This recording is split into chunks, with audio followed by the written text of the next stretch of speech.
चलो आज तुम्हें तुम्हारे एक अमल की ताकत बताता हूं। जानते हो नेकी कभी भी जाया नहीं होती। सोचो कि अगर रोजे महशर अल्लाह तुमसे सिर्फ इसलिए राजी हो गया कि वो एक दिल हमेशा अपनी दुआओं में तुम्हारा नाम लेता था जिसे कभी तुमने राहत पहुंचाई थी, तो या वो दिल जो टूट गया था और तुमने अपने लफ्जों से उसे फिर पुरउम्मीद कर दिया था, या वो दिल जो तन्हा था और तुमने उसके दर्द सुनकर बांट लिया था। नेकी कभी भी जाया नहीं जाती।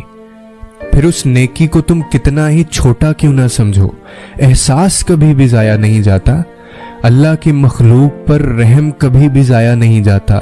यहां तक कि अगर तुम किसी के लिए कुछ भी ना कर सको लेकिन उसके लिए सिर्फ दुआ कर दो, तो वो दुआ उससे भी पहले तुम्हारे अपने हक में कबूल हो जाती है। इंसान को खुश करने के लिए बस अल्फाज ही तो चाहिए होते हैं, बस चंद मीठे बोल और कोई जिंदगी की तरफ वापस लौट जाता है। तो फिर सोचो, कोई अगर तुम्हारी इस अच्छाई की वजह से तुम्हारे लिए तुम्हारे हक में दुआ करे, अपनी नमाजों में, अपनी तस्बीह के दानों में, तहज्जुद के सजदों में, सर्द रातों में, ये दुआएं तो ऐसी दुआएं हैं जो तुम्हें कहां से कहां पहुंचा देंगी। तुम तो ये सोच भी नहीं सकते।